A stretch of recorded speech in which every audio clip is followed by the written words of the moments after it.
Study Hirsch production, February 24th, Election Day. The one time in Chicago you actually have the capability to change the way things run for the better is Election Day. So it's going to be 4 years till I have your next chance. Please take advantage. I'd very much like you to meet a candidate for Alderman of the 39th Ward, Robert Murphy. How you doing? Good. Thank you, Avi. First of all, thank you for coming. And where is the 39th Ward? 39th Ward is on the northwest side of Chicago. It is the ward just before basically O'Hare. It starts from Kedzie on the east, and it goes all the way to Nagel on the west. It has far as north as Devon, and it goes south all the way to Irving Park. Very good. And what's your background? My background is that I'm an architect. I've been a community leader in the 39th Ward. I was president of my neighborhood association for 3 years. I was also one of the leaders and founding members of the FAIR Coalition regarding the airplane noise and the change in the runways. I was with 7 people at a table at the Edgebrook Library that we started that in March of 2013, and now 2 years later we have 1,600 members as part of FAIR. And I have stepped aside from FAIR. Impressive. Yeah, it's the biggest citizen-led coalition on the northwest side of Chicago, and I stepped aside from my leadership role in that to run for alderman. Very good. And how's the campaign going? The campaign's going very well. Been having tonight we're having another forum with the 3 candidates who are running, including the incumbent alderman. That many people, people who supposedly know about these things, said that we would never get the candidate or the alderman to come out and debate with us. But the fact of the matter is that I'm running a very aggressive and a very successful campaign to call her out on the things that she's not provided for the 39th Ward for 20 years. That it's been 50 years of her family running the ward, and that's too much. And I'm running to build a better ward. I'm running to use my architectural experience to bring real planning, to bring real development. I've worked on economic development. My campaign is already about bringing communities together. I know pretty much all the community leaders in the ward through FAIR and through my work on my association.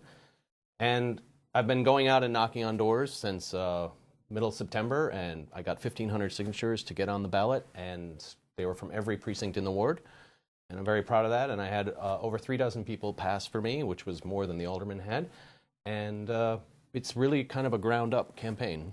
Yeah, you've also got something that a lot of people don't have that's such an important part in the campaign. You've actually got a real campaign manager. I do. So what? Oh, by the way, I forget his last name, Bob? Bartel, and he used to be the head of IBI. Matter of fact, I remember some of the things he talked about from whenever, but go ahead, keep going. So I was going to say that, I moved to Forest Glen after I got married to raise a family, and my mother always taught me to get involved, be involved, and so I got involved in what was going on in the neighborhood, which was the gardening stuff, and then it evolved from there, and we had a 24-year alderman at that time, Pat LeVar, because Forest Glen had been in 45. And I was resolved with other neighbors to change that situation. So I worked on a campaign, and we changed that. I worked on the John Arena's campaign from the very beginning all the way through. And so I actually, one of the reasons why I have a campaign manager, why I have over 200 volunteers on my campaign already, That's and that impressive. have been knocking on doors and doing this outreach is because I have worked on a campaign, a successful one, and I understand the work that it takes. So just about all the people who are part of this campaign now it's like the first time they've ever really done this. I'm working with people on the eastern part of the ward where the northeastern land grab is happening on Bryn Mawr.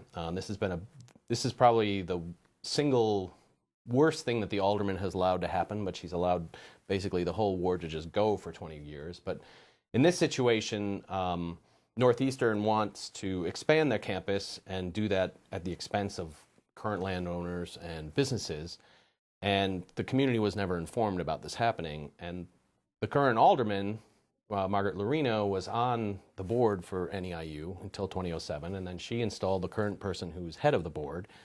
Is a very close relationship with the president, so she knew all of this stuff. Never bothered to inform the community, never tried to get people involved. She asked the university to form some committee, but then basically just said, okay, you deal with it.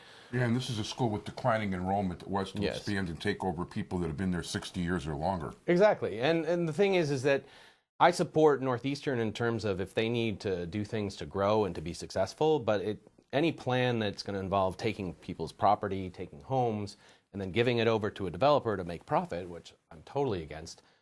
You know, these kind of things have to involve the community. In order to be a successful plan, you really have to involve the community around it. The idea of eminent domain, I mean, I can understand it if you need to build a military base or you've got some major, highway. Right. But the fact is, to hand things over to a private person, there was a horrific Supreme Court decision. Horrific. Well, and in this case, it's even worse because not only are you giving it to somebody to make a profit, but you're guaranteeing the profit by saying if the NEIU isn't able to fill the dorms to a certain percentage, like 95%, that then the state will make up the difference. So in other words, taxpayers will be on the hook to give this person a profit, which, it's a deal to me like the parking meter deal where the state or the city or whoever is coming up with this really don't understand, and they're sort of just throwing taxpayers' money away. Not to mention the fact that there are currently no people who are dormitory students at Northeastern. Right. They're trying to change it. And this is a major experiment. And I didn't exactly see them on the list of the 10 or 20 top colleges in Illinois either. Right. So they might want to actually check their own academic department and invest their money in better professors. Right. In any event, I assume your campaign has a website? Yes. So my campaign website is murphy439.org. That's FOR39. .org. I have a Facebook page. I have a Twitter account, Robert439. I've been very active in talking to businesses and promoting business. We're having a fundraiser come this Sunday called the Taste of 39. Very good. At this point, though, we're really out of time. So check the website out. And I want to thank you very much for being here, and I want to wish you good luck in the election. I can't tell you how much I despise the idea of eminent domain in general, let alone for something like this, and I want to wish you a lot of luck in the election. Thank you very much, Ami. Thank you.